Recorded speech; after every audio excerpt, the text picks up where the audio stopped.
There's nothing worse than a basketball player that has doubt, whether it's self-doubt or the coach he thinks the coach doesn't believe in him or doesn't have confidence in him, and that is crippling to a team, and like I said, we want us to play as fast as possible instinctively. Welcome to the JAMODI Podcast. Today we're joined by the head boys basketball coach at Coppell High School, Ryan Murphy. Coach Murphy brings a decade of high school coaching experience, including 5 years as the head girls coach at Coppell before transitioning to the boys program.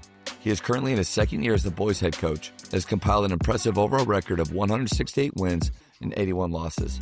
His teams have enjoyed consistent success, highlighted by a run to the state semifinals during the 2023 season, a district championship in 2022, and earning District Coach of the Year honors that same season. Before we hear from Coach, take a moment to subscribe to our podcast and follow us on social media at JAMODI Podcast. The JAMODI Podcast is powered by Sideline Interactive. Sideline Interactive is the leading manufacturer for high-quality, innovative scoring tables and LED video display boards that help coaches and schools bring more excitement to fans, create huge fundraising opportunities, and make their jobs easier. Visit sidelineinteractive.com to check out their amazing products. Thank you so much for making this work, especially with how crazy the last couple of days have been with snow days. Thank you so much, man. No, thanks. Appreciate you asking. Tell me a little bit about the last couple of days dealing with the weather and what have you guys been able to do, or just, like us down here, just stuck at home? Yeah, pretty much stuck at home. Yeah, they moved up our Friday games to Thursday, so we played all those out, and then Yep.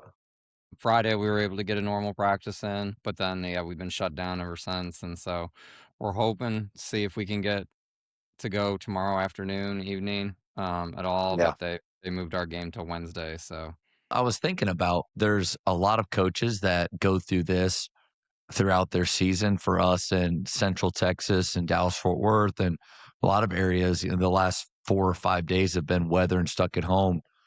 So I'm wondering if you have done anything, or I wonder what coaches are doing right now to stay plugged in and still help their teams get better, or maybe they improve. So what do you got, Coach? yeah, I mean, we actually got synergy this year, which we've never had before. So that, I mean, I remember when we first got in the spring, my wife had to cut me off a little bit from all the time I was spending on it. But, we kind of dove into that, started to look at some of our district opponents that they're not necessarily on it, but they played against a couple of teams that have used it. And so, but really kind of self scouting ourselves and who's doing well, who's some things we gotta tighten up a little bit. Shared some of it with the guys. The thing that seems to resonate with them the most is the effective field goal percentage against them. So when they're on defense, Oh, that's a good one that they really are asking about and all that. So that's kind of fun. Um, yeah, and then preparing for Little Elm and really Louisville, because with the game getting moved to Wednesday, we'll have a shortened week for preparing for Louisville. And the way we kind of do it with our assistant coaches is they each get a scout and it alternates, so that way whenever one game ends, we're already ready to go for the next one. So it's kind of allowed me to get more hands on with it with the downtime, and then it's been yeah. nice to kind of recharge with the family as well. Yeah, because even though we did come off of Christmas break about 3 weeks ago, we don't get those breaks. I mean, we're playing, we're practicing. The guys are really seeing us quite a bit. So I don't know. I always felt like after Thanksgiving break, that was a nice break for them from us and our boys, and we always came back recharged. Same thing with Christmas, and maybe this is just another gift that the weather's given us this time of year. Yeah, no, I agree. It always feels like November and December take forever with all the Yeah. tournaments and every week's a different schedule and all that. January, February seems like it flies by once you get on that routine and all that. So yeah, it's Yeah. kind of nice to catch your breath and refocus, especially as we start the second round of district. Do you use Huddle as well? Yeah, we use Huddle. That's our pool, and then we'll scout out of Huddle. Okay. And then so yeah. Yeah, what are some of the big differences? I haven't used Synergy very much, and what are some of the things that you would say, like, why should coaches also get into that platform as well? Yeah, I think if you're really into self-scouting, it's incredibly beneficial. If you're You're still gonna have to use Huddle Yeah. for scouting opponents, but just the amount of detail that it provides. I mean, if you're into analytics at all, it's incredible the treasure trove of information Yeah. that it can provide. And then also, like I think it's statted a little bit more accurately. I think they take some pride in that. I think that's kind of been one of the frustrations with Huddle is we'll get stuff back, and even with our own team, we got a guy that played 30 seconds and he statted as 4 rebounds and 6 points, and so I don't That's think an it's that incredibly efficient. productive right there. Yeah, exactly. And so the reliability of the information is really good, but yeah, it's just the access that it provides, for us to really dive into, and I think this being our first season, I think there was some trial and error with it for us, but I think going into off season, it'll be really something good to look at player development and be able to show guys Yeah. specifically what they can grow and where they're good at and what we need to work on because the numbers don't lie necessarily. I love that idea of something because you could do that with Huddle. You could go back through and find some tendencies in some areas individually. But if there was a way to just be able to like grab clips, one thing, and this isn't, I hope nobody from Huddle ever hears this or anything. But I saw a picture of this because this update that they've done in the last, I don't know how many months, and maybe it's even longer than that. But since I've been at Midway, I feel like it's a different platform almost than especially grabbing clips and getting data.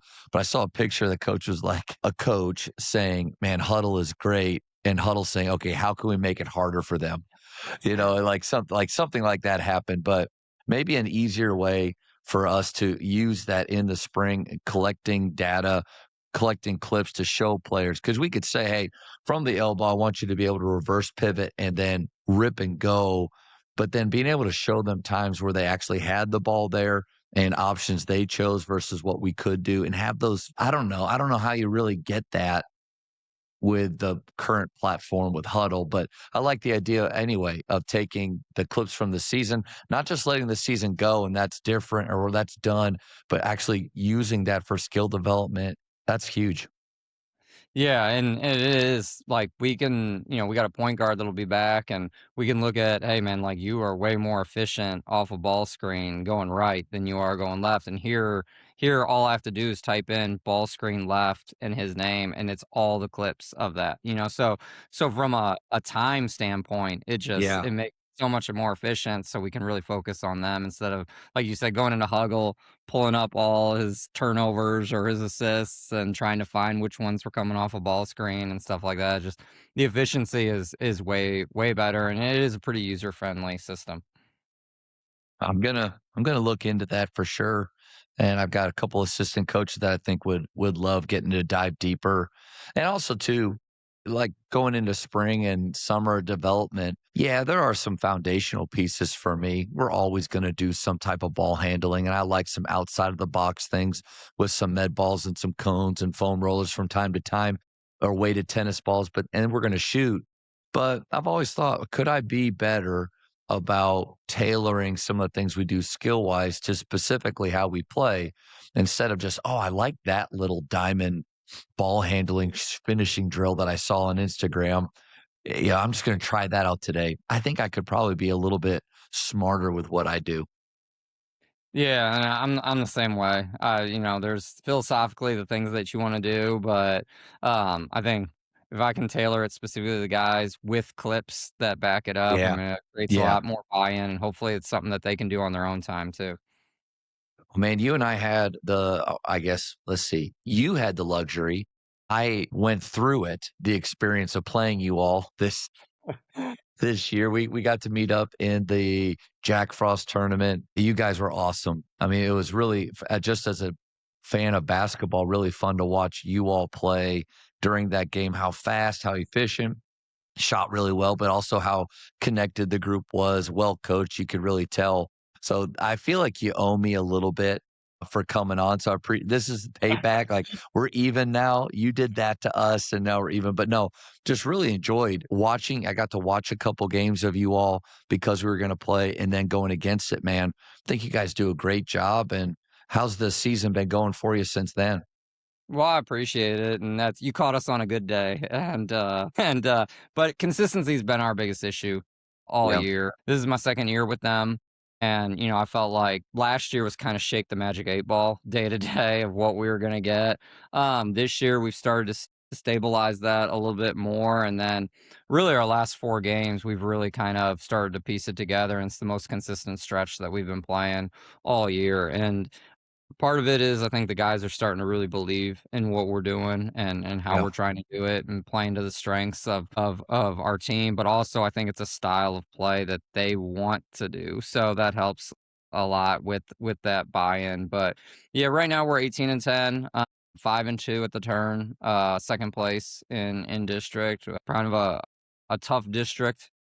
Well, Guys are it just seems like every night somebody gets somebody, and really nobody's out of it still, out of the 8 teams. So, feel good about where we're at, but, the biggest thing is just continuing that consistency for us and keeping the guys engaged on the style of play that we've started to do, and, with the way we wanna play fast, we wanna pressure, so hopefully we don't come back out of the snow break a little winded and all that, that's not to our advantage. We shall see. think we've always worried about that over the breaks and things, and then I think sometimes we underestimate or forget how amazing teenage bodies work and how they rebound. Like, I think you can have one good practice and they're snapped back in. And that's also nice about after Christmas break, playing in a tournament right then, getting 4 games, because you're just basically right back to where you were. But I've worried about that before. And I'm really excited to kind of go down that rabbit hole or that route that you just brought up about year one to year two. I'm currently in year one and super thankful for the buy-in that I've had from these guys that we have, the coaching staff that we have to kind of and you I mean, when we played against you, it probably wasn't smart to try to play fast with you, but that's just the identity we're trying to create is on a make or miss we're going, I'm not going to stop you. And we're trying to race and find the best shot as fast as possible, that advantage early. And then the transition defensive part, still need to work on that because it's like I couldn't tell them to get back quick enough. But, this is year one. So that you talked about the consistency that they're getting in year two and a little bit more buy-in. What did you see from year one to year two? What were some of those big stepping stones that you thought you took as a program that maybe, I can look for as we go forward? Yeah, I mean, you kinda touched on it, like, building a culture that is gonna have a solid foundation that is gonna last year over year. I mean, I think this is my 2nd time taking over a program that maybe had been struggling a little bit before, and, I don't know that we've ever had a great year 1, but part of it is, like, these are the standards that we are gonna play with, and this is how we're gonna play, and this is what we're gonna do, and, yeah, you're gonna lose some games in year 1 holding tight to that, but bigger picture, Yeah. it's gonna go a long way for what you're trying to do, and that's the biggest thing that I've taken away from year 1 to year 2, and some of it is on the court stuff, like, you were talking about. Some of it is just, a guy didn't have a good practice, and he's really important to us, but everybody's gotta see that if you don't perform in practice, it's gonna affect your minutes, and that'll be something that guys will talk about year after year, and then it just becomes the Yeah. standard. So, I feel like year 1 is kind of, how to get all the headaches out of the way at the beginning, and then year 2 is really reinforcing, guys, like, you've seen a body of evidence, you know how this is gonna go, and once they start to buy into that becomes really good, and so for us, like, it's just the culture, the foundation that culture is built on. I think part of the reason why I personally, and I'm always amazed by guys that have success in year 1, that just blows me away. But, like, for me personally, like, I just look at it like we we have this culture that we're trying to build, but the foundation's not there yet. And so anytime any adversity hits, guys wanna break away from Yeah. a Yeah. foundation. I think that's why we've always struggled in those moments. Like right now, we've definitely faced adversity throughout this season, but guys are leaning more into the culture, into the relationships that they've built and the standards that we've tried to create. And so it's allowed us to recover from that adversity much faster. Is it perfect yet? No, but we're definitely trending in the right direction. And really, the last 4 games, we were down 18 late in the second quarter against Flower Mound, and that halftime was all about the culture and getting back to the standard and being 1-0 versus our standard and all that. We ended up coming back and winning that game by 6, and, we've won every game since then. And so it was kind of a defining moment, whereas last year, we fall apart. We're down 22, we finished down 30, Yeah. Yeah. and so that's been the biggest thing, year 1 to 2, and that's what makes year 2 to 3 even more exciting too. No, I appreciate that. Not necessarily that you're trying to encourage me, but it's very encouraging to hear that one. I love the point that you said about great year ones and how you rarely hear those. And I think that's maybe a little bit of the not the Jedi mind trick, but what we have to do as far as seeing the vision is make it a great year one, even if the record doesn't show that it's a great year one. Because all the success and things that you're going through this year, like you said, it's because of sticking to your culture, building it the right way, going through those things in year one. And I'm just trying to reinforce that in my own mind because like my senior year at Baylor, we were 8-21 with Coach Drew, but we were incredibly successful because we had 6 players. The program had just been blown up completely. And just us sticking around, playing hard, being coachable, giving effort, that was a success. And so kind of I'm looking at my midway team right now, we're 7-19, 9 games we've lost by 5 or less. And they're right there. Like they're super close. But even after tough losses, I see the growth in those moments of, okay, this is going to be special because we lose at Shoemaker on Tuesday, and Shoemaker's really athletic. They've got some great players. And we got, like you said, we got down 22 um, in the early third. And I've been a part of teams where, okay, that goes to 40 really quick. In the fourth quarter, we're playing a different group. And we've been trying to take another step in the direction of playing fast on the defensive end. And man, our guys just kept battling. We forced 26 turnovers, ended up losing by 14, but had it down to 12 with a wide open 3 in a corner that we could have cut that thing to 9. And we have all the momentum. And so even though there's no moral victories, they didn't quit. And they're building that identity of we're never out of this thing. We could keep going. But then there's that competitor in the players in us that, golly, yeah, I feel like we're getting better, but it's not translating into the final piece that is the win. And maybe that just doesn't happen all the way. But like you said, the idea of building towards the future or keeping it focused on that, I underestimated how hard that is because you talked about like my year one at Faith was great. They averaged 82 points a game. They bought in. But the coach before was good. Coach Lovell went to Prestonwood, went to Prestonwood, and he had great years there. But he built something, and I just kind of came on the back end of that. All that to say, right on the money. I'm trying to have a great year one, despite the record, but it's just how we define it, right? Yeah, absolutely. I mean, I think for us, like we were 13-19 last year. And when I did all the exit interviews, even the seniors, like the general theme was basketball was fun again. And so like that's a win, and like Yeah. we won one true road game the whole year. And that kind of shows like our ability to handle adversity was not there. And then this year, we lost a couple road games early, and you saw that kind of creeping in some of their minds and all that. But again, it talks about like that culture being stronger and more of a foundation than last year.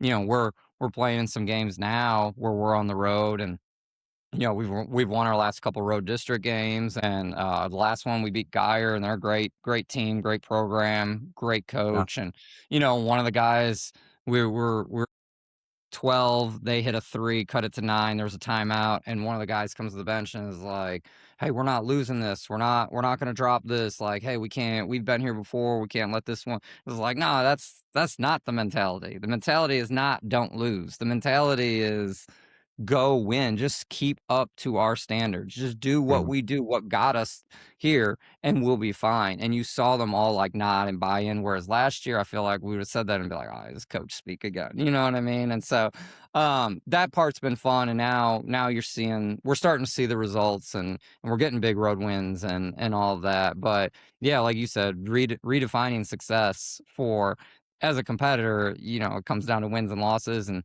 we try to make practice as competitive as possible, so they're learning how to win in there and all that stuff. But just them sitting there, hey, coach, basketball's fun again. Well, all right, then let's have an off season that shows basketball's fun again. Let's buy into the work that we need to put in to make basketball fun again and all that, and they really did. And so while 13-19 is not what we wanted, I think 13-19 has led us to where we're at 18-10 right now. Coaches and athletic directors, Scoreboard Media is partnering with schools across the country to upgrade facilities, increase funding, and create meaningful student engagement through fully funded LED digital scoreboards. Now with custom score tables installed in just weeks, you can elevate your gym even faster at no cost. With a fully managed sponsorship program, your school receives consistent funding that goes directly to your students and programs. The result? Upgraded facilities, stronger school pride, and deeper connections with your community. Powered by Scoreboard Media. Email info@scoreboardmedia.com to get started. One thing you talked about was experience, and you guys have it now where you have the experience of being down but holding to your culture at halftime or in the game, and then seeing it happen where you come back. And I've always thought actual experience trumps relative experience all day. But right now, I'm in the relative experience world where we're just trying, hey, guys, we were close, but just visualize if we had done, like we're at Temple, coach, we're up. And Temple's a gritty team. They've got some good athletes, and a lot of those guys have been playing varsity since they were freshmen. Like this group is really talented for them, and we're up 40-29 at half at their place. And you can just see it, man. Ball's moving, guys are hitting, we're getting stops. It's our style, the way that we want. And then they start creeping back. We're up 1 with 15 seconds left. Basically, all we got to do is get it in bounds, and we don't. We turn it over, they get it, and then they hit a shot at the buzzer to win. But it's like we have that relative experience of we can visualize it now. We can see how it could actually go in our favor. But man, coach, that actual experience that you're getting, I'm excited for that, because you mentioned the thought creeping in. Well, to me, the thought creeps in when it's still just relative. Like, yeah, coach, you're saying that we could have done this. I appreciate that, but can we actually do it? You gotta kind of get there, and it's like anything else. It takes what it takes. Yeah, and we kind of have an expression in our program. I actually stole it from my high school coach, who I'm sure he stole it from everybody else. But it was, yeah, you learn a lot more from losing than you do from winning, and winning Yeah, hides all sorts of sins and all that. And so we true. kind of joke. We almost turned our failures last year into a joke throughout the summer and the fall, where we said, we'd remind them, hey, learn a lot more from losing than you do from winning. We've done a lot of learning, so let's grow from it and all that. And Oh, I so there's like been a couple that. times this year that we've had a bad quarter, or we've let a team that we could have put away back into it, or now we got an uphill climb, whatever, and we'll say, hey, we've we've done this learning. Like we've got the training wheels off. Like we know how this plays out. So let's get back to what we do. And guys have really done a good job of getting back to that, and it's been fun to be a part of. And we see like we practice a couple times a week, our JV practices with our varsity, and we've seen them start to really pick up on that culture and drive that culture, and they're actually the most successful program or team in our program. They're 22-3 right now, and so the Nice. future's bright. They're guys that are bought into what we're trying to do, so it's there. It's just now we need someone tall. Coach, coach, you can't say that when I'm our tallest guy. You can't say that. You were huge compared to us. So that's what I kept telling him before the game was like, guys, hey, listen, they've got size. We got to hit and get. Like, we got to make contact before. Don't talk to me about no, but I just want size. Yeah, it's great, but like speed, in my opinion, speed kills. And I want guys that can play fast, keep their cool, use their body well for sure. A little bit of length helps. Obviously, we're going to be working on becoming. I think they've done a really good job. This team of going from walking up the floor, average 45 points a game, to now we're shooting 35 to 43s a game. Now, our percentage, I don't normally care about that, but it's super low. And so the goal is, if we can generate the right shot, well, then all we have to now work on is being shot makers. And that just takes time. And the good thing is we have that time ahead of us. But yeah, I don't think I can, like you can't change the height, but definitely it helps if we can make more shots. Yeah, and that's been the biggest thing for us is, and I think the guys have finally kind of realized it is, we've been very streaky as shooters this year, but at the same time, our effort has been very streaky, and that's been the thing Mm. that's led us to being inconsistent. And, I wasn't good enough to play at a high level of basketball, and I was a weak ball handler, and I did just enough on defense to stay on the floor and all that. But I could shoot, and that was the Yeah. one thing I had, and the message that I kinda told the guys, and now that they're seeing game after game is, and the harder I played, the better I shot, because I wasn't thinking, I was just Yep. playing.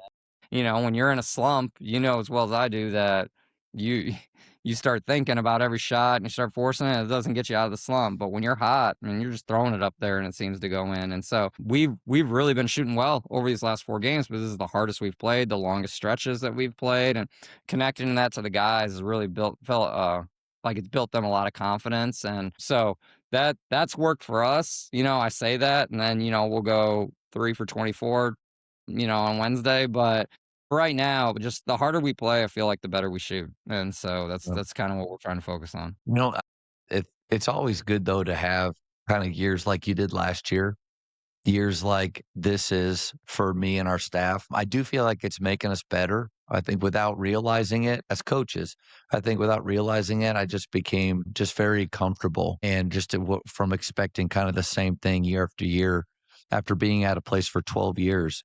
And then this has kind of stretched me in a lot of ways, but in one way is like our beliefs. If you like, you probably believe the same way. If we're taking the right ones, then we're not going to result on it. It's just that's the goal of offense, is to get the best one as fast as possible for us. And you define what the best is for your team.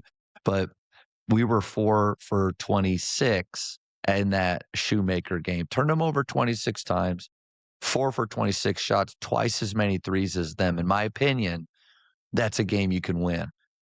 It does sometimes come down, especially if you play like you and I are trying to play. How well did you shoot? How well did they shoot? Did we run them off the line and make them shoot tough twos? But I feel a little bit of like being tested in that of, okay, you keep saying, just keep shooting open ones. But when you're 4 for 24, are you an idiot? Like, is it not working? But it goes back to what we said at the beginning. It will.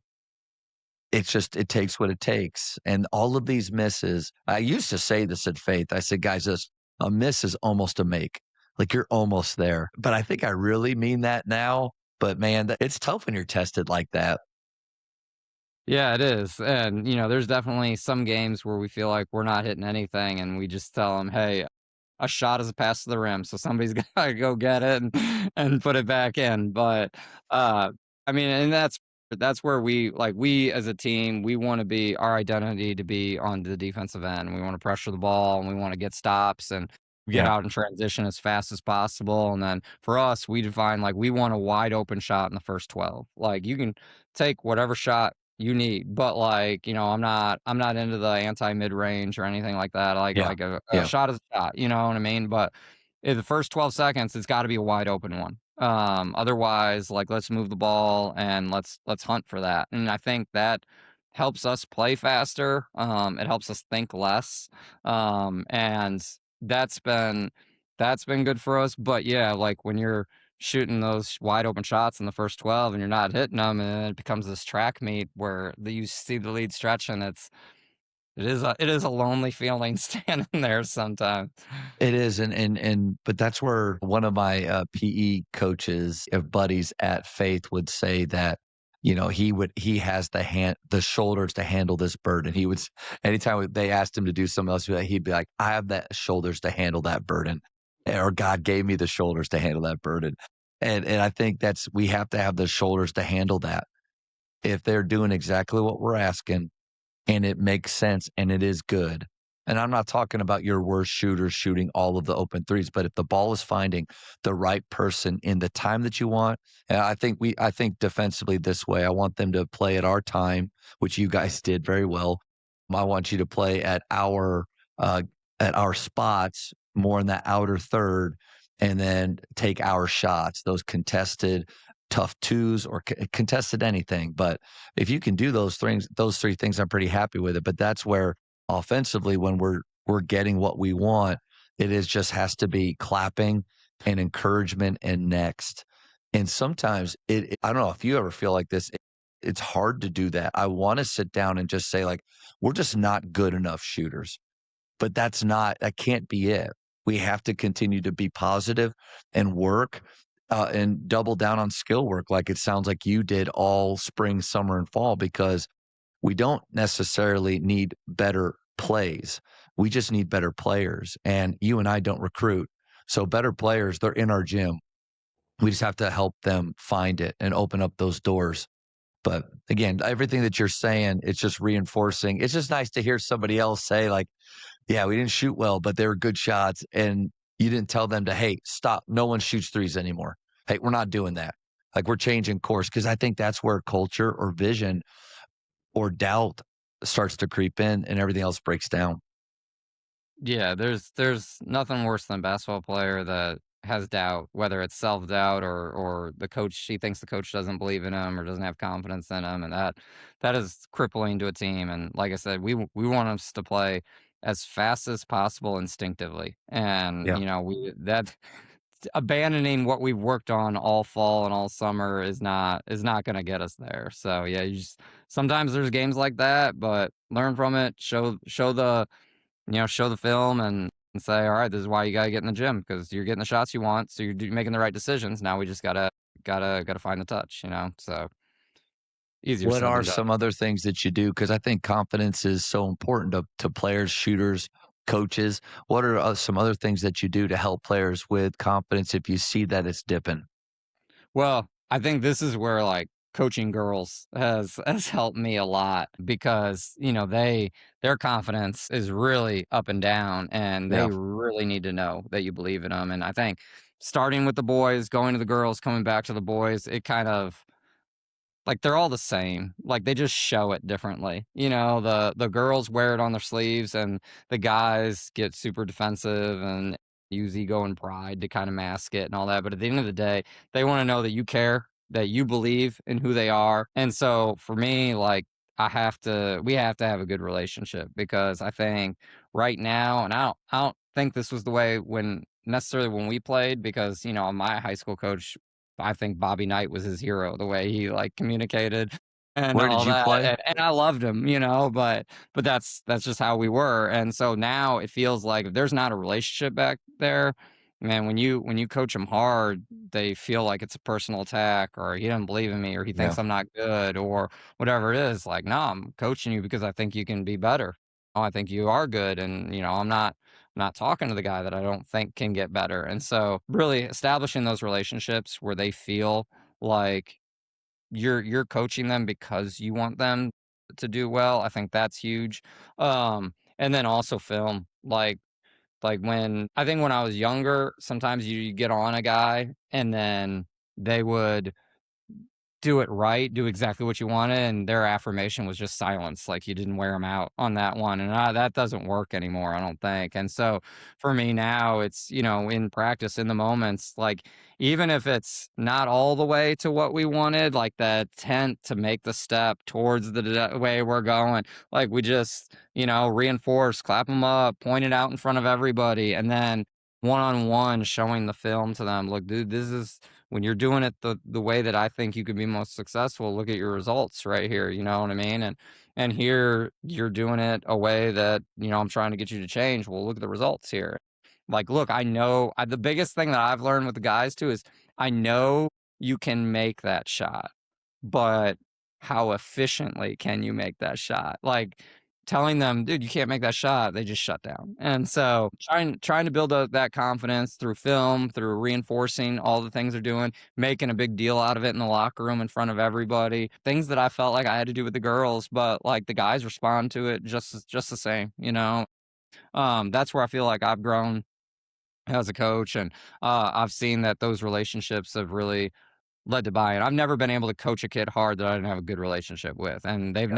I've never seen them play with a ton of confidence on the court when they feel like there's not a bond there between us. So, that's kind of the biggest things that we've done in confidence. And then with our shooting stuff that we do a ton of, like, almost every shooting thing we do has a winner, like a time, a score, something that you're trying to accomplish, some sort of pressure element that we're trying to put on it. And we track the overall program record, and then we track their individual records. So if it's a personal best for them, it goes back to like last season. Yeah, you might not have been close to the record, but it was a win for you, And Yeah, so yeah. that kind of helps them build that confidence as well.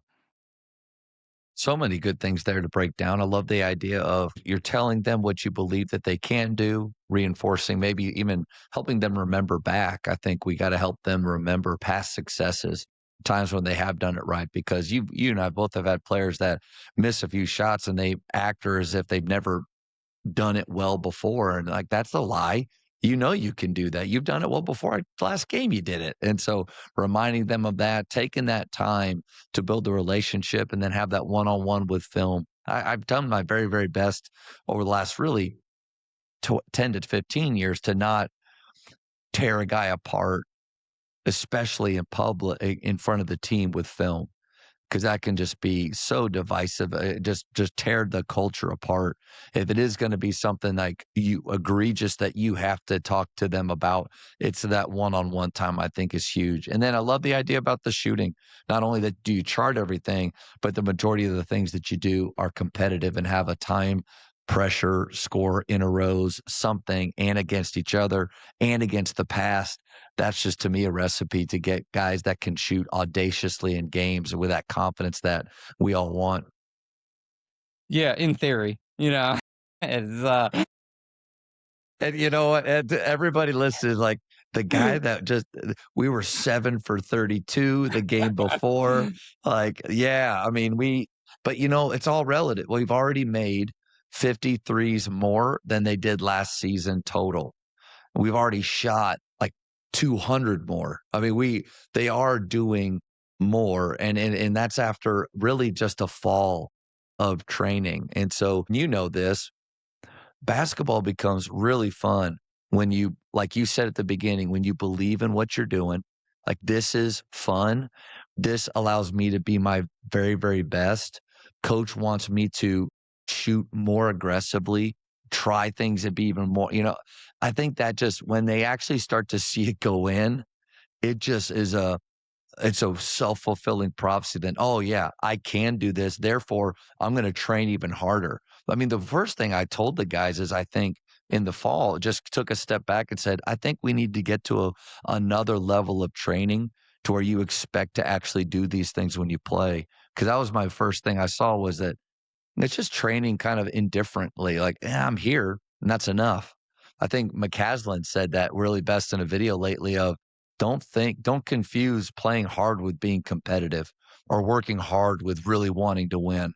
Because if you're here and you're sweating a little bit, great, that's awesome, but is there another level you can get to? And maybe that's like you kind of were talking about year 1 to year 2, maybe that is that growth or that step we'll make this spring and summer.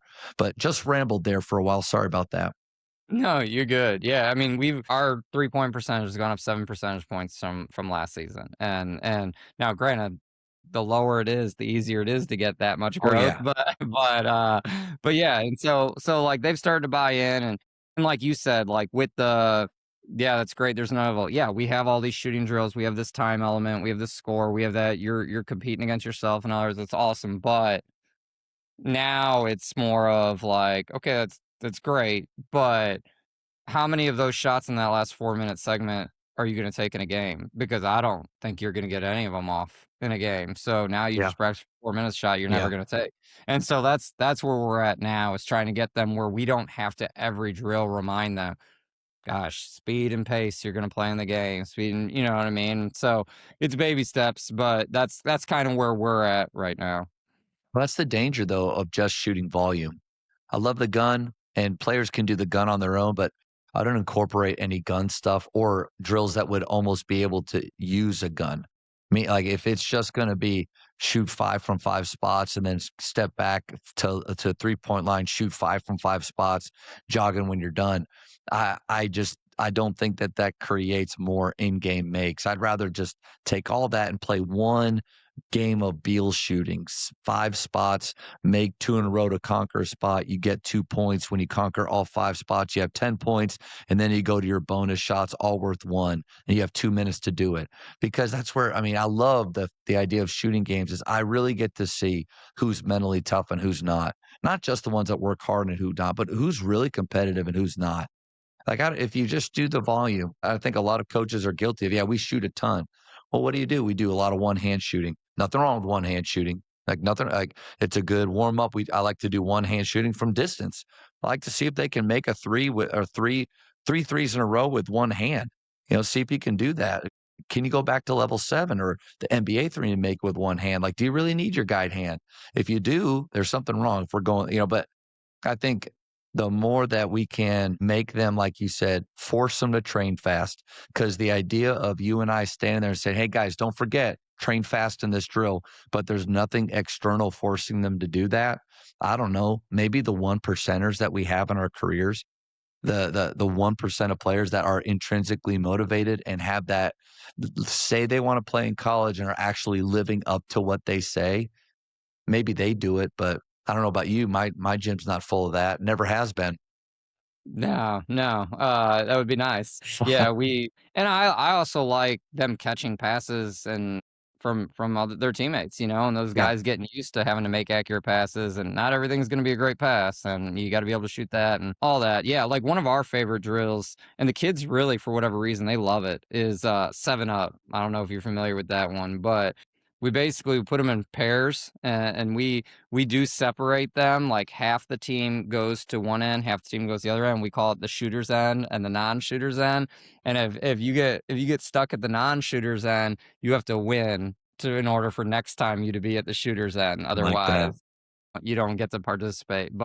And we do it based on their percentages throughout the year and in practice and things like that. I got great managers, so they can stat everything. How many managers do you have at practice? I got 2, 2. and they're phenomenal. And so that helps us kinda do some of the stuff, but yeah, basically you partner up and it's around the perimeter and you shoot, you can shoot from anywhere. But you shoot, you get 1 in a row, and then your partner shoots, they make it 2 in a row, you shoot 3 in a row, you yell reset. And then no matter what anyone's at, they go to 0. So it kind of forces them, like, if you're taking your time, you don't you're not gonna get your shot off and all that, and then Three so when you three in a row so yells, 3 in a row you yells, Yep, reset, yep, but they keep reset, their and 3. so then now me and my partner, we're going for 4 in a row. So we're everybody's back at 0, we're going for 4 in a row, everybody else is still going for 3 in a row, and all that, and then, let's say I'm at 6 in a row, but another group at my basket is only at 3. Well, they can get there a lot quicker than I am, so I gotta really shoot it quick and get hustle to get the rebound, make a good pass to my teammate and all that. And, let's say I'm at 5, about to get my 6th one, but they yell reset. I go back to 0. I'm still going for 6, but I'm back to 0, and they're So now on 7 4. in a row wins.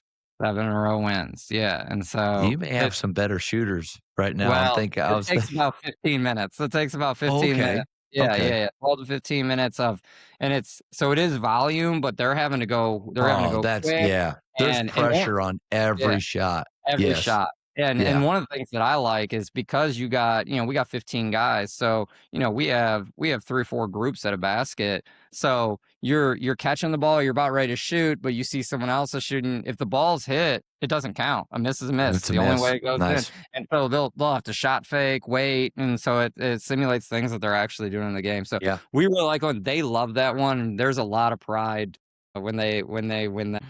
You got your varsity team, they're in groups of 2. So, and then you said you have half down here, half here. So 2 or 3 groups, and then 2 or 3 groups, and then but you have your shooters end, and they get to choose their partners because Yeah, if you so choose the right partner, yeah, so we got 3 to 4 groups each, and then they choose their own partners, and you'll see, we'll be like, "Hey, partner up, we're doing shooting, whatever, and all that." Be like, "All right, hey, we're going 7 up." "Oh, man, I ain't your partner anymore. I'm over here with that," like, they'll ditch each other, but yeah, it's so role identification there too. I think another reason to double down on shooting games. If you have your skill work plan and you're gonna get some ball handling, some passing, some finishing in of different kinds, when it gets to the shooting segment, and you do a few things like 180 turns, something to get some type of form component. Man, the rest of it is those shooting games because there's another part of it which is role identification. They're constantly finding out who they wanna be with. They hear the numbers of the best shooters. A green, yellow, red for us is a big one every Thursday. The winner gets to have the championship belt for a week.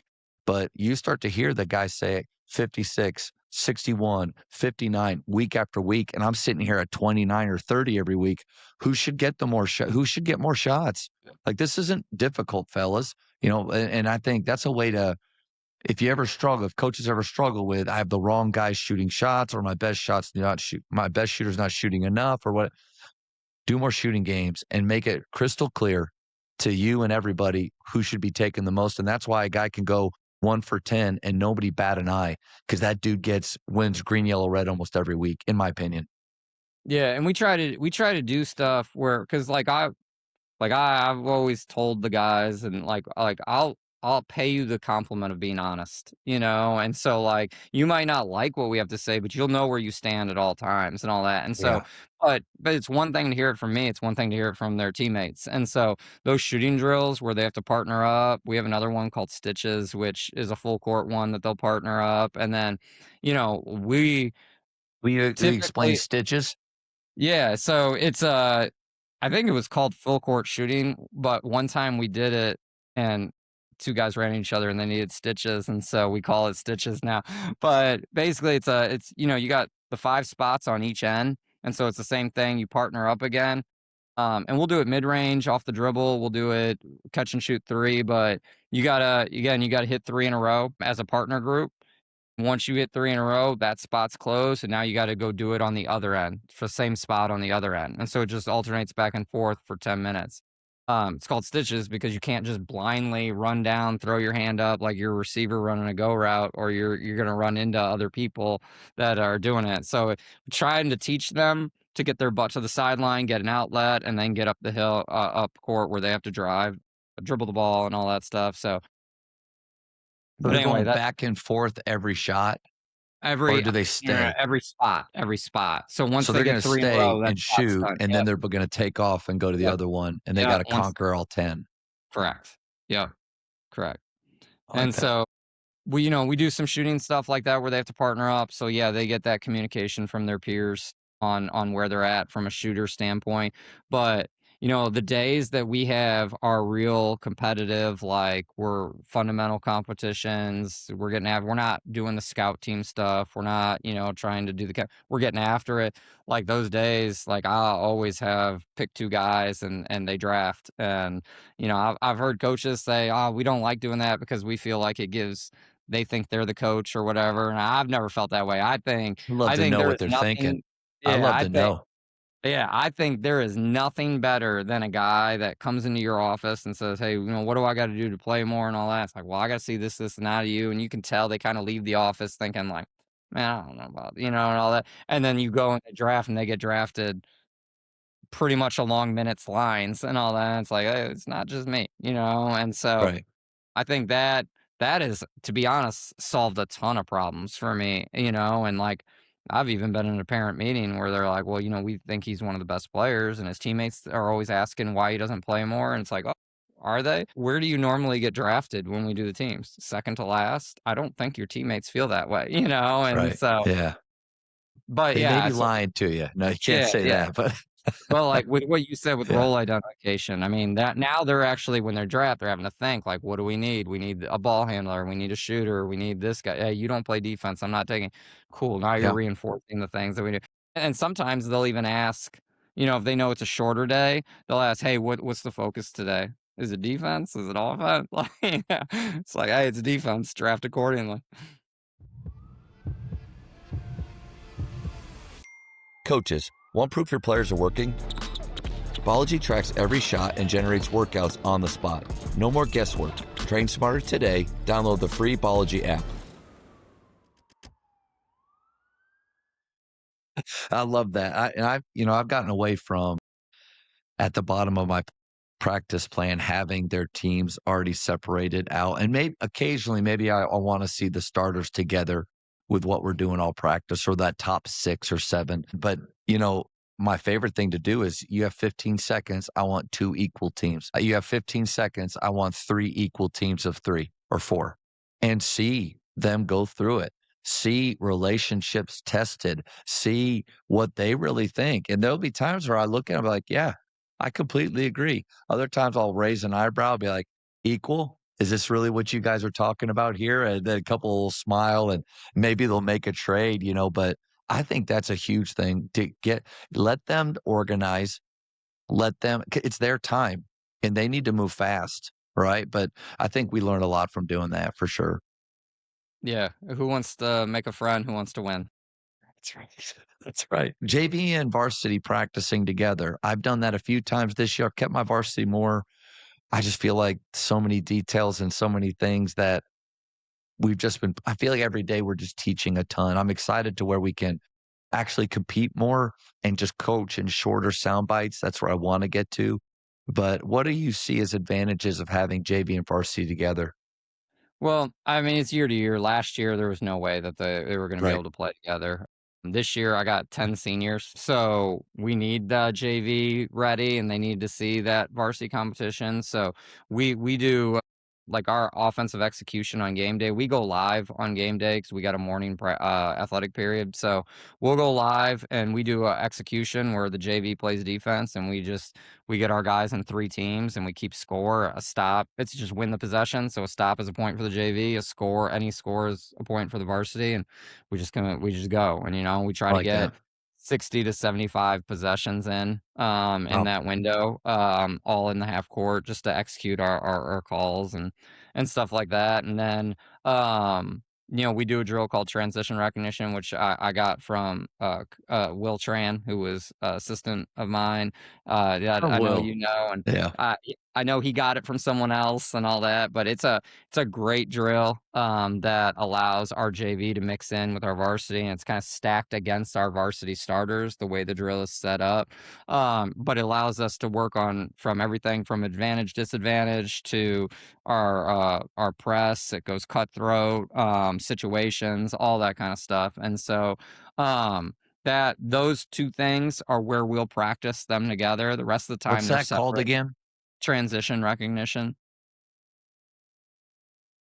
And so, yeah, we'll separate other times, but those are 2 times where we'll all come together on game days. That way it's really good for our JV because their hardest game already happened, and they go into the JV, now they're playing against another JV.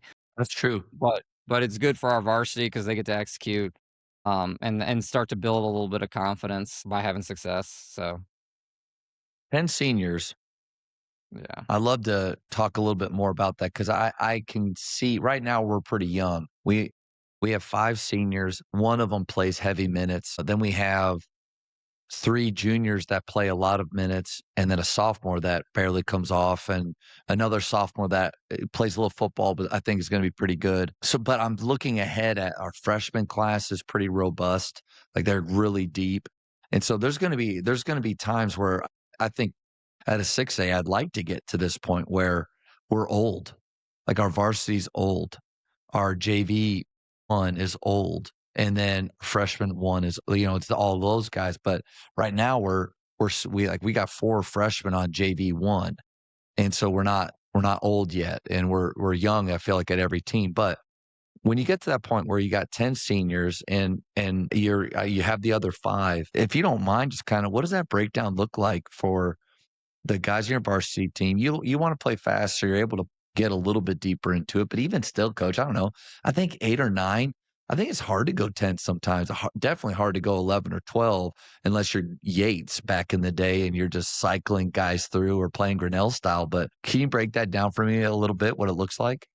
Yeah, I mean, like, we're similar. We have 5 freshmen on our JV. So like, there's kind of a gap. We're senior heavy. Our junior class is a little lighter, and then our sophomore class is real solid, and so is our freshman. And so, for us, early on in the year, I mean, like, talking about potentially losing some games, trying to do some different things. I probably lost us some games because I did go 12 or so deep, Yeah. in non-district and in tournaments and stuff, just trying to, the biggest message we're trying to say is we're just looking for the 8 to 9 guys that are going to compete the hardest, the most consistent that we can rely on come district. That's going to be the rotation.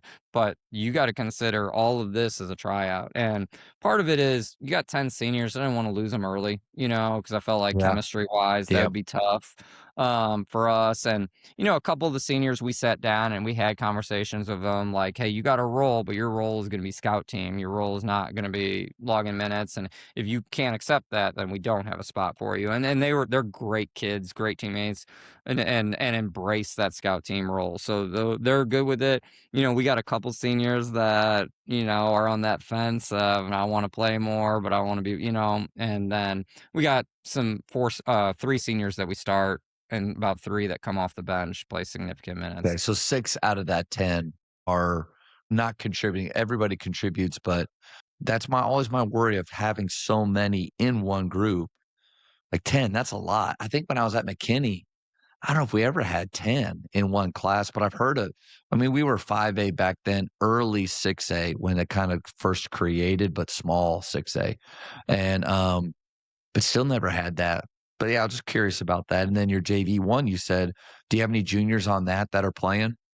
Yeah, we have 2 juniors that get some minutes on that. And yeah, it's like for us, we told them all offseason we only wanted 12 on varsity. We got 15, but we told them we want 12, and we're like, we'll see where the natural break is. I'm not going to hold myself hostage to Yeah, 12 yeah. people.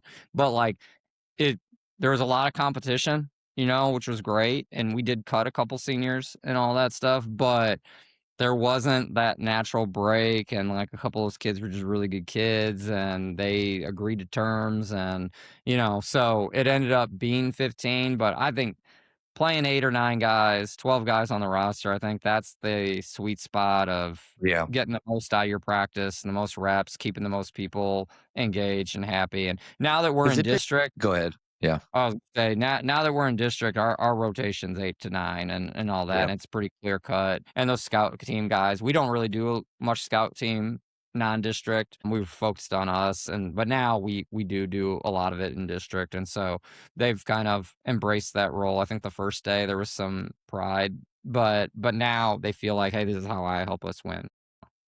And especially when they can see the fruits of their labor, right? Come forth. They're sitting on the bench. The other team's running the things that they just did this morning, and their teammates are killing it and stopping them. Man, that what a great feeling right there. As a former, the Coach Bliss would come down and he'd say, "Hey Matt, I know you know all this stuff we're doing, so I'm going to have you on the white team today." And he said it like that, like maybe I was an idiot. Like I know what that means. I'm on the scout team, which means you're not coaching me, which means I'm not playing. But he tried to give me that little, nice compliment before, yeah, but I'm not going to talk to you at all today. But no, but giving them something that they can help the team with. But I agree with you. 12 is really nice because there are times where you can get all 12 in, and not just blowouts, but especially if you're trying to play faster. And then when you lose a guy to injury or sickness or whatever, But you have those guys that have played a little bit that are bumping down. I think that helps. Always worried about 15, just trying to keep not everybody happy. You can't do that. I mean, even this year, I've been so pleased with our families. Haven't had I haven't heard much.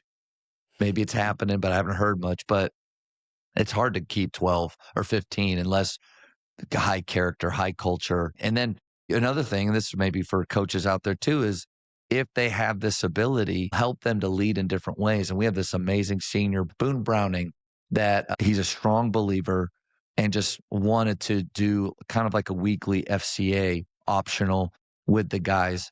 And I'm all for it. In fact, they kind of took it to another level and 2 seniors, 2 juniors, 2 sophomores, and something that they're going to pass down now. But he runs that thing. And I guarantee you, like he wishes he played more for sure, but he's loving that role. And so let's zoom out and let's see what leadership roles, what areas of the program can those guys help with to give them even more value or buy-in or feel that. Yeah, that's really cool. That's a really cool. We've been talking about your culture all throughout, but haven't really dialed it in on it. Do you mind sharing a little bit about what your culture is and then how it drives the performance of your team? Yeah, I mean, our kind of I think when I was younger, I used to have this huge long acronym of what our culture was and all the things that it was about and all that. And now it's just super simple, like 1 and over standard is what we say. And it's just we'll go 1 and 0 every day. Whether it's practice, weight room, film, game day, like we are going 1 and over is the standard. And that kind of helps, especially when you're going through some of those building years. Like, hey, what were we versus standard today? And drilling down on that. And so we've kind of talked about that and then what our standards are. We've really articulated that with our guys. And the biggest thing is you got to have a relentless effort. You got to play harder. And it's just watching some of the clips of college and NBA coaches getting frustrated this season, with their biggest messages or play hard. It's like, oh well, it's not it's not just me, but which is nice to know. Well, yeah, But and those guys have I mean, they're millionaires, college and NBA. They're the best of the best, which it should make us feel not that we can just say, "Oh, okay, well then they're not gonna play hard." No, don't give up like that, but yeah, give ourselves a little bit of grace when our teenagers aren't doing what the professionals like they're doing or they're doing the exact same thing as they're inconsistent with their effort or they're sometimes not coachable. Well, so are these adults that are supposed to be the best, which means that hard work or effort, it's not natural. It's a skill that some have better than others, but we can keep building into them. But no doubt that has helped me so much stay sane when I feel like I must not be very good at this because my guys don't give consistent effort. yeah, and that's and like we try to make our culture everything that is like, man, it doesn't take any talent to do what we're asking you to do. You don't need to be special to do what we're asking you to do. You gotta play with relentless effort, and we should be able to turn on the film, whether it's practice or a game, and we should be able to like, hey, you outworked your matchup. And Yeah. and if we can't tell, it's because both of you were going so hard that it was impossible to distinguish between the two of you. And like accountability. Like you gotta have and it's not just coach to player accountability. It's got to be player to player accountability. Like you got to be vulnerable enough to allow yourself to be coached and pushed by your teammates and your coaches, but at the same time, you got to have enough of a base of look, I've proven that I'm going to do things right consistently enough now that I get the opportunity to push a teammate or to talk to a teammate and all that stuff.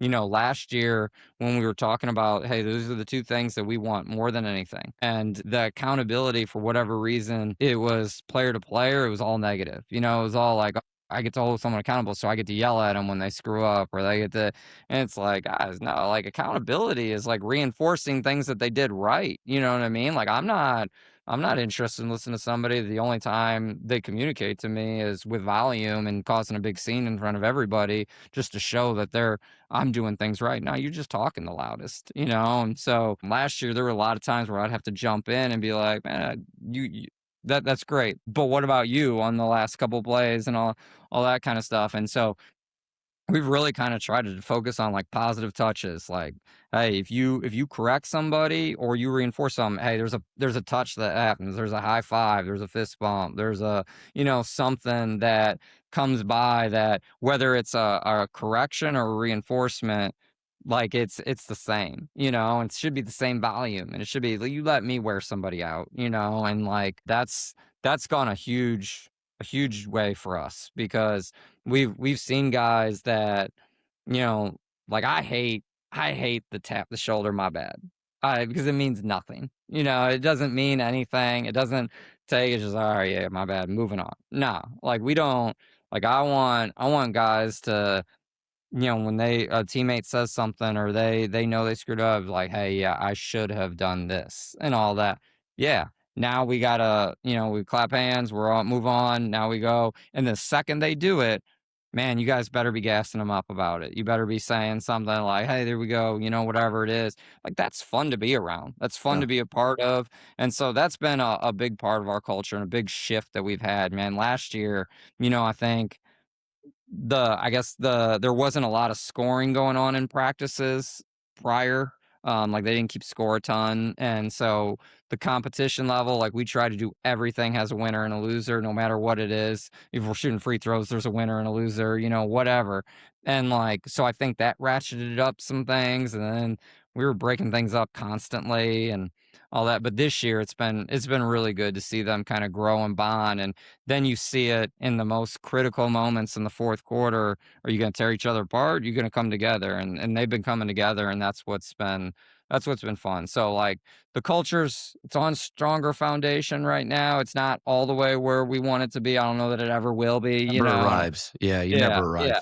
But it's that perfect accountability. That is kind of what we are chasing right now. And so play with that effort, play with that accountability. And the last 4 games, I mean, yeah, we've won them, but like even if we didn't, like we probably went one and over standard, and then we get to talk about basketball adjustments and basketball things instead of culture things because I feel like they're separate. I feel like the effort and the accountability and all that stuff, like, that's different than talking about, like, "Hey, we gotta make sure we're boxing out." We gotta Yeah, make sure, yeah. like, let us talk about basketball, let you guys hold each other accountable to the standards. No, I love that, and I wrote down so many good things.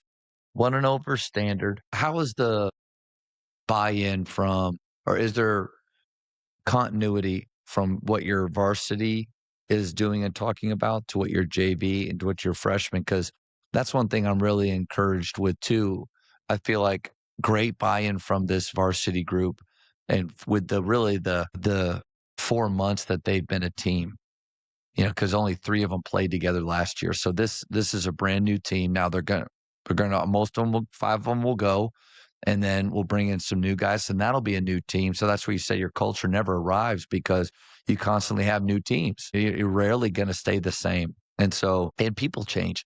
But I'm excited because our JV one running and gunning, guarding hard, and trying to learn this culture identity. JV or freshman red, all the teams are doing it. How has that been from the younger groups from year 1 to year 2? Have you been pleased with their growth as well? Absolutely, like, our JV coach, Andy Wagner, he does an incredible job with them, and he's really reinforcing the culture, and that's kinda where he's focused the most with them, and, we don't have a single guy that plays significant minutes on that JV taller than 6'1", and yet they're winning, they're finding ways to win, Yeah. and it's just they embody what we want them to be, and we flat out told our varsity group, "Hey, of all the teams in the program, the JV embodies our culture the most." We told them that early in the season and all that, and, like, "You guys are the ones that should be leading the program, but right now the JV is."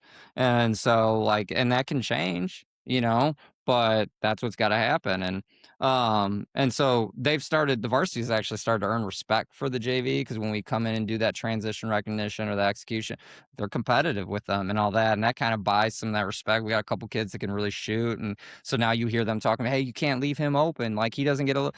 well, that's respect for a varsity guy to That's talk right. to a JV kid like that. So yeah, it's starting to level. Our freshman group, with us pulling 5 freshmen to the JV, there's pros and cons. They're getting them ready for next year, but at the same time, our freshman group is struggling to find wins right now when we've essentially taken their starting 5 Yeah, away. but if that group was with them, they might have more, but then, yeah, that's kind of the business decision part of it. It might be more fun to let them be with their buddies and just dominate there, but overall better for their development if they're up for sure. Yeah, it gives more guys an opportunity. That part's getting the culture right there with the freshmen has been the hardest part. Like now the freshmen on JV, man, they're all about it. But that just because, you start stacking some losses and you realize, hey, well, there's 5 guys already ahead of me in my class. Plus, there'll be a couple guys coming in the class behind and all that. And so they start kind of looking and seeing where they stack up. So it's been, that's a challenge. Some guys respond to that, and, you talk about, hey, like, we're not interested in who's the best guy at 14 and 15 years old. We're interested in who's the most coachable, hardest working guy who buys into our culture the most, because that guy's going to get a whole lot better by 18. Whereas the guy that's better right now that doesn't buy in, he's going to be the same kid and probably won't make it, And so, but, not all kids are going to follow that, especially if they're losing and you're coming off the bench on a team that's losing and all that stuff. So that's a work in progress still for us, but overall program wide, like the varsity is now on level with JV, and I think we call them our guys, and I'm a Michigan football fan, so their new coach Whittingham, I heard him say this, and I'm gonna steal it. But yeah, when he got hired, he said, his message for the team was, "You will become us, we will not become you." And I really like that, and that's kind of where we're starting to get, especially with that JV and that varsity. Man, this has been awesome. An hour and 14 minutes already flies by. I want to get the speed round. These will be things that, Will Tran thinks he knows you, but then after the speed round, he's really going to know you. You ready? Okay, all right, All right. Favorite ice cream flavor? cookie dough. Big ice cream fan or no? Oh, huge, huge. Okay. Yeah, Because you yeah. paused. I was like, man, maybe he Yeah, doesn't. yeah, there's just too many to choose from. That was a harder question. That was the hardest question I got in an hour and That's 14. right. Yeah. If you stumble on that one, then this is going to be tough. Greatest shooter of all time. Ray Allen, Good one. Do you stand up or sit down more during games? Stan. I'm sorry, and I don't know the answer to that.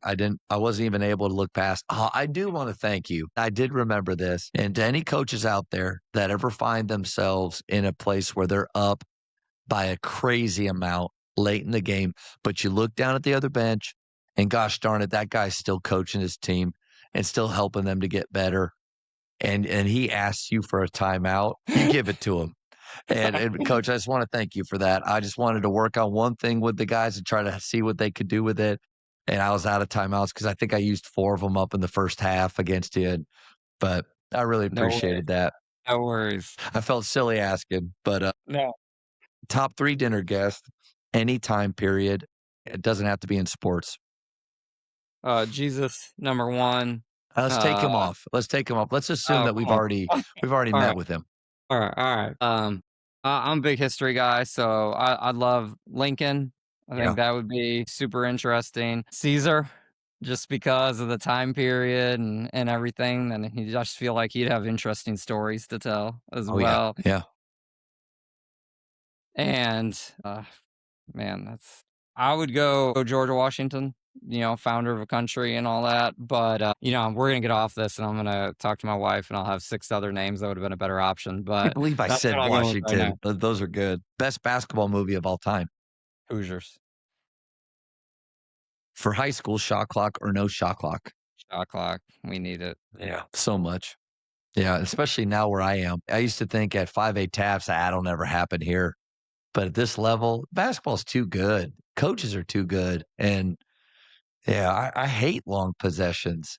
Now, maybe you could say, well, guard harder. Well, we are, but some teams are just that patient Yeah. and, or we don't show them the light enough to go drive. But yeah, we need it. Do players sit in the first half with 2 fouls? Depends on the situation, depends on the player. I mean, It's a we're if safe we're answer.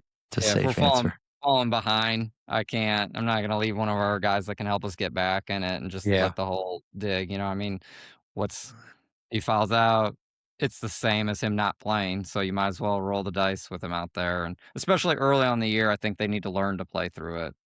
Yeah.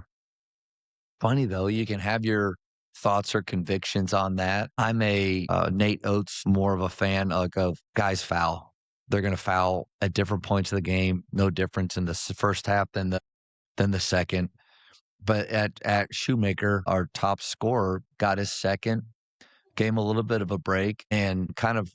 I'm still learning this team. I don't know if you feel this way. Just still learning.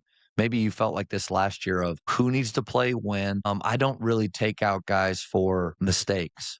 And so and as long as effort's good, then they're going to get their time and they're going to play until hopefully they're exhausted and they need one. So trying to kind of learn these shifts and when guys need to come in and out of what groups play well together. But I changed it up because of his fouls and we got down in that second quarter. I'm not saying it was all because of that, but it's just funny. Like looking back, I don't know why I did that, and he hasn't been a guy that fouls. So yeah, just to encourage anybody that ever after a game is like, that was dumb. Yeah, I did that. Yeah. Yeah, no, I'm the same way, yeah, it's struggling with because, I want them to have the freedom to play through things, but at the same time, at what point, especially when I had a lot of guys that it wasn't clear who was better than who, and it was kinda game to game, and so Yeah. it's like, do it's a balance that I don't know that I've found yet of, "Look, I want you to play free, but at the same time, I don't want you to think that there's no consequences to some of these decisions either," so What book would you give someone? it takes what it takes. Nice. Yeah, Yeah. Your favorite place to travel? Ireland. Really? Never been.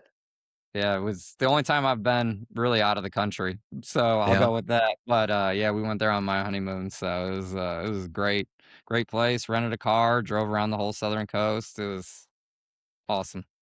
Man, that's a bucket list place. 2 more. Uh, in basketball as a player, who's the GOAT? Michael Jordan, that's not even a question. That's not even You up know for what I debate. need to do? I need to go back through all 290 of these and splice together. I need synergy for that, but splice together all of the times where people answer with Michael Jordan because it's the Michael Jordan, not even, Yeah, like I'm an yeah, idiot for even asking the yeah. question. I would love to just splice those together. And then the 1% that have someone else, there's always a LeBron. But let me tell you why. They they have to Let me immediately, justify it. yeah. Yeah, I argue with the kids on the team all the time about it. And I've said this before on here, but I did have a player that was in my class, my communications class, and he was doing a persuasive speech, and he did it on why LeBron is the GOAT instead of Jordan, knowing full well that I would be back there just mad because we've had that talk. But he did a great job and of some of the amazing things that LeBron has done. But I told him after I congratulated him, I said, man, you did a great job with that. You didn't convince me at all, but you did a really good job. Last one. If this was your last year of coaching, what would you do more of? Uh, Enjoy it. Enjoy game night. Enjoy the practices, the prep, all that kind of stuff instead of man, we gotta win this or we gotta find a point here, we gotta find a point there, and just enjoy enjoy the game, enjoy the super tight moments, enjoy all of it. That's good advice. Coach, this has been awesome, man. I mean, I really enjoyed getting to watch your team, even though it was during a beating that we were taking, but just getting to watch your team, how they worked, how coachable they were. Love the style of play that you're building there, and also I'm from that area, so know a lot of kind of the people that you're around and the culture of that school. You've had great coaches like Coach Chastain there over the years, and really good culture in that program. So happy to see it's in good hands, and just thank you so much for giving up your time, man. Well, thank you. I appreciate you having me on. It was great talking to you. Coaches, the Jamodi Podcast is powered by Grip Spritz. Grip Spritz makes the annoying parts of coaching easy. Stop peeling off sticky sheets every time a player subs in. Grip Spritz provides game-long grip with no in-game maintenance at half the cost of a traditional sticky pad. The Grip Spritz Court Mop ensures your court is clean, safe, and ready to play on instantly. Weighing less than 10 pounds, anyone on your team or staff can clean the entire court in under 10 minutes. JAMODI Podcast listeners save 10% with code JAMODI at gripspritz.com. Thank you for checking out today's episode. Please take a moment to subscribe to this podcast, share it with your fellow coaches, and find us on social media for what's coming up next on the JAMODI Podcast. It's just a matter of doing it.